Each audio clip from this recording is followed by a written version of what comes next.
High, সবাই কেমন আছো? আশা করি সবাই ভালো আছো।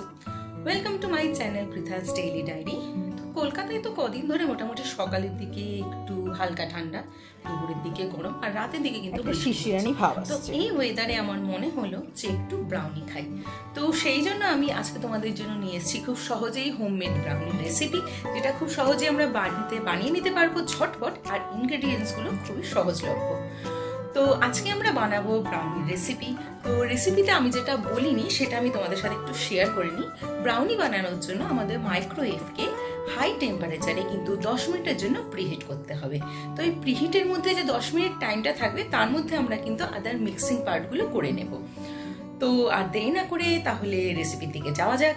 আর যারা আমার চ্যানেলে নতুন এসছো তাদেরকে রিকোয়েস্ট রইল আমার চ্যানেলটাকে সাবস্ক্রাইব করার, আর পুরনো যারা আছো তাদেরকে রিকোয়েস্ট রইল চ্যানেলের ভিডিওগুলোকে লাইক এবং শেয়ার করার।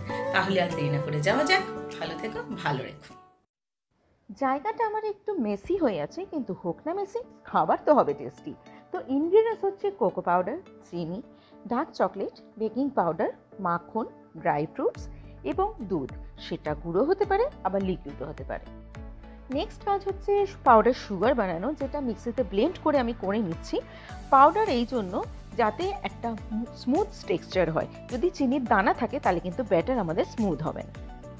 নেক্সট আমাদের কাজ হচ্ছে মেল্টেড চকলেট বানানো। তার জন্য আমি 100 গ্রাম ডার্ক চকলেট এবং তার মধ্যে 50 গ্রাম মতো বাটার নিয়ে নিয়েছি, এবং একটা কাচের বাটিতে বা মাইক্রোওয়েভ প্রুফ বলে আমি এটাকে হাই টেম্পারেচারে মাইক্রোওয়েভে কিন্তু ঢুকিয়ে দেবো। 30 সেকেন্ডের জন্য আমি রাখবো এবং বার করে নিয়ে হাত দিয়ে কিন্তু জিনিসটাকে ফেটিয়ে নেব। এর বেশি সময় রাখলে আমাদের মিক্সচারটা কিন্তু জ্বলে যেতে পারে। তো আপনারা দেখতে পাচ্ছেন আমি এটাকে হাত দিয়ে ফেটাতে ফেটাতে একটা কিন্তু খুব সুন্দর স্মুথ এবং সিল্কি টেক্সচারে এটাকে নিয়ে এসেছি। তো আমাদের এই ব্যাটারের ভেতরে কিন্তু কোনো লাম্প রাখা চলবে না, কারণ লাম্প থাকলে আমাদের পরবর্তীকালে ব্রাউনি হবে। এবার আমরা এসে পড়েছি আমাদের মেন ব্যাটারে। তো তার জন্য আমি মেল্টেড চকলেটের মধ্যে দিয়ে দিলাম 1 কাপ ময়দা, দিলাম আমি 1 কাপ গুঁড়ো চিনি, এবং নেক্সট আমি দিলাম 1/2 কাপ কোকো পাউডার। সেম কাপে সবকটা কিন্তু মেজারমেন্ট হবে।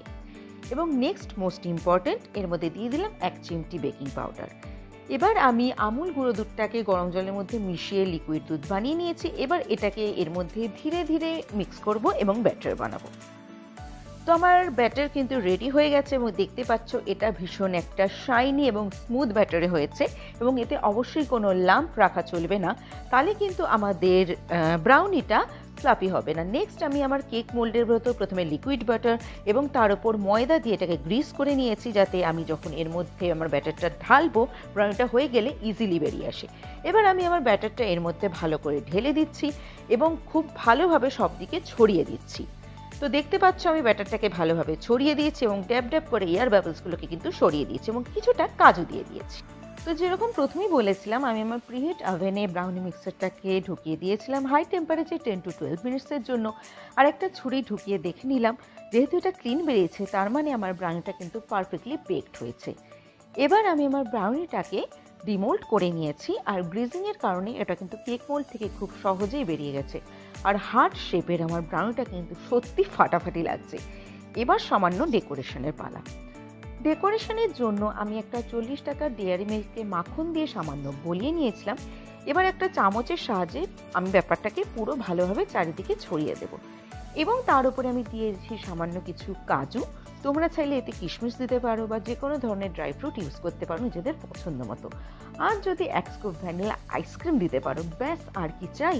তাহলে আর তোমরাও লেট না করে রেসিপিটা ঝটপট বানাও, আর আমাকে কমেন্টে জানিও কেমন লাগলো। বাই।